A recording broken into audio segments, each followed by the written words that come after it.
Kelsey. This is my channel, The Fancy Hat Lady Reads. I am wearing one of my fancy booktube hats.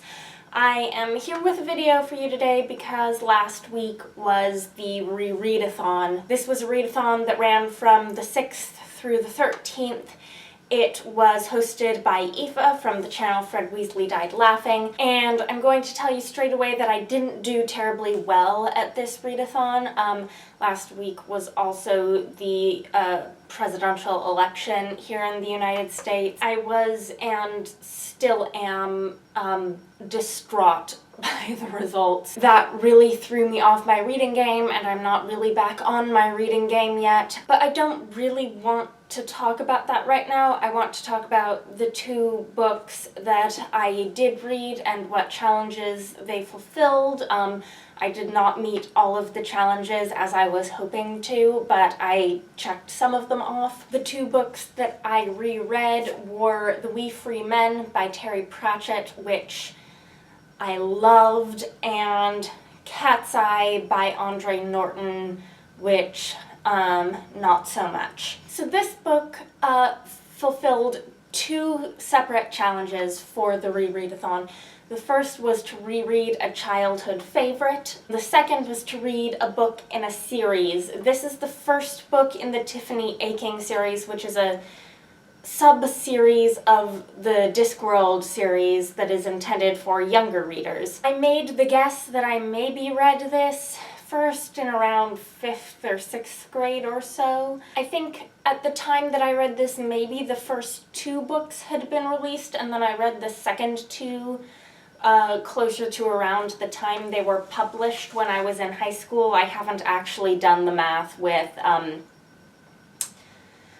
publication dates to figure out if that, if my memory is serving me well here. But that's at least how I remember it. And I think I had only read this once before, but I was really surprised when I read it how much of the detail of this book I actually remembered extremely vividly.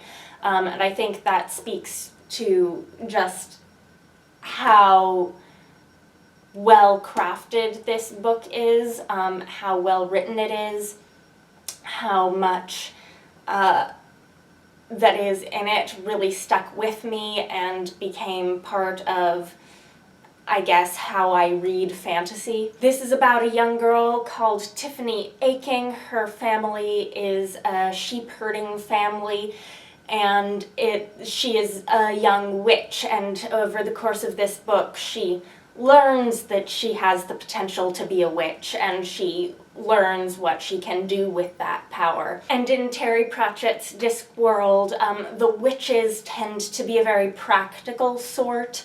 They look at problems and they figure out how to solve them, and the solutions aren't necessarily the showy way, but they're the way that makes sense. In this book, Tiffany is 9 years old, and she is sort of the perfect precocious heroine. She starts out the book by bashing a monster on the head with a frying pan because how dare it show up in her river. Her defining characteristics are her intelligence and her insight and her bravery. She's aided in her quest to save her home from the invasion of another world by the We Free Men of the title, who are the Nakmek Feegle. And the Feegles are just hilarious. They are ferocious little Scottish pixies. If I remember correctly, they also showed up in Carpe Jugulum, which is one of the adult Discworld novels. But they are central to this whole series as Tiffany's allies, Tiffany's unlikely allies. I'd say that compared to Terry Pratchett's adult books, of which I had read none when I first read this, this is a little more serious in tone, a little less, it's less irreverent, but it's still very funny. At the emotional core of this book are Tiffany's memories of her grandmother, who may or may not have been a witch without acknowledging it or going by that title. Later in this series, Tiffany is under the tutelage of some of the adult witches of Discworld, but she's really on her own in this book, and a lot of the time her guidance is coming from these flashbacks of remembering things that her grandmother had done or said when she was alive, and coming to understand how powerful those things were. So I think a whole lot of this book is just really, really perfect, and I was so glad to have something like this that was sort of a balm to the soul to read this last week. I gave this 5 stars. It was wonderful. The one thing that I remember not liking quite so much about it when I read it the first time was the sort of great confrontation, final climax brouhaha of the plot is dragged out a really long time, and when I read this first when I was a kid, I remember feeling kind of like, just get it over with and win already, save the day. I didn't feel like that this time because perhaps I've acquired a little more patience with books since I was that age. So the other book I read was Catseye by Norton. It's a sci-fi book from 1961. This I read for the challenge of give a book a second chance, because this is sort of my chance to see if I want to hang on to this copy of this book or pass it on next time I get rid of a bunch of books. I like to make a practice of any time I don't remember a book well enough to know if I want to keep it or not, I throw it back into the reread list so I can make that call. This was given to me when I was a kid at some point. I know I read it.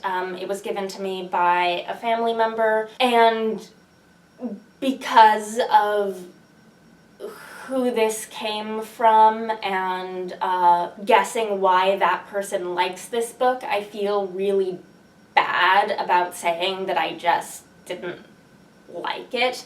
I don't remember particularly liking it when I was a kid, and I found as I was reading it that I genuinely didn't remember a single thing about the plot of this book.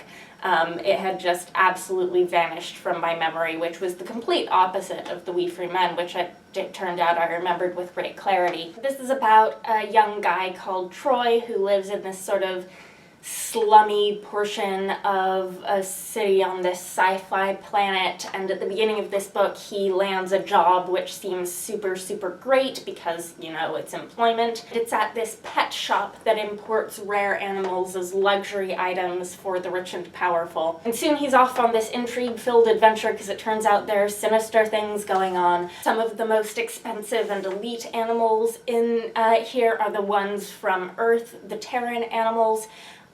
And Troy starts to notice that the Terran animals that are being brought into the shop have like weird telepathic abilities, and for some reason he's like able to mentally communicate with them, and it's weird. So like the appeal of this book is telepathic, intelligent sci-fi animals, which is cool, and I think it's why the person who gave this book to me thought I would like it when I was a kid.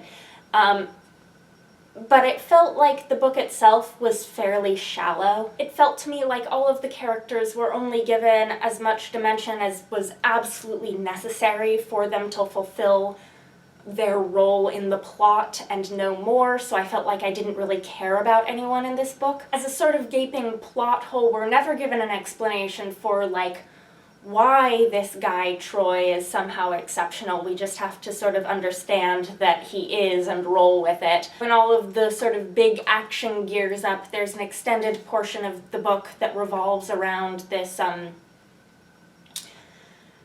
abandoned ancient alien civilization ruins that are on this planet. And that was sort of cool, except as far as I could tell, there was literally nothing that connected that whole sort of storyline about these aliens and what the heck happened here with the rest of the plot, either literally connected with the plot or thematically, which would also have worked perhaps better. I just didn't see that there was any reason for any of that except to provide this like weird atmospheric creepy setting for the, you know, big romp in the wilds of the planet with the animals. And that was disappointing for me because I thought that, you know, that portion of the book could have had more potential.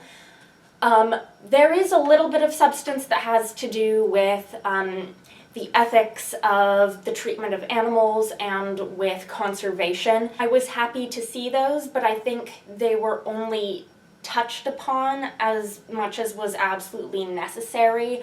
I would have enjoyed a whole lot more depth. All in all, it felt like a pretty superficial book, and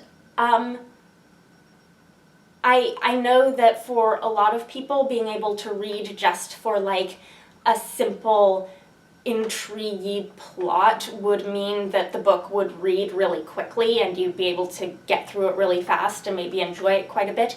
For me, it meant that I just wasn't emotionally invested. So anytime I put down the book, I was having a hard time drumming up the motivation to pick it back up again. Simple plot for me generally isn't enough. So I finished this on the last night of the Rereadathon, and I marked it as read on Goodreads, but I didn't know what to rate it, and I had to sleep on it overnight, and in the morning I rated it, and I only gave it 2 stars, which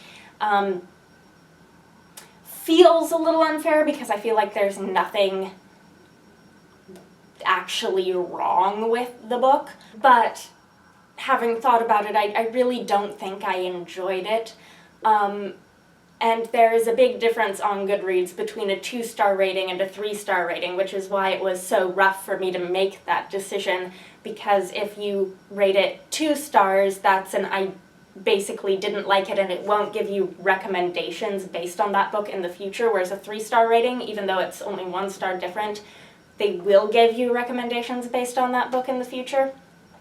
So I had to make the call that no, I probably don't want to bother reading a whole ton more like this. Sorry, thank you. But that was a bit of a rough call for me because there are elements of this book that I would have loved to see in a more, I guess, fleshed out and thoughtful novel. Between these 2 books, I hit 3 of the 5 challenges. The 2 challenges that I didn't hit were 1, to reread a 5-star book. This one ended up being a 5-star book for me, although I read it before I started giving star ratings to books when I was younger. So I suppose I could make an argument that based on the fact that the rules aren't totally specified in that case, I could make the argument that this counted for that challenge, but I'm not going to because I don't think that was the spirit of the challenge.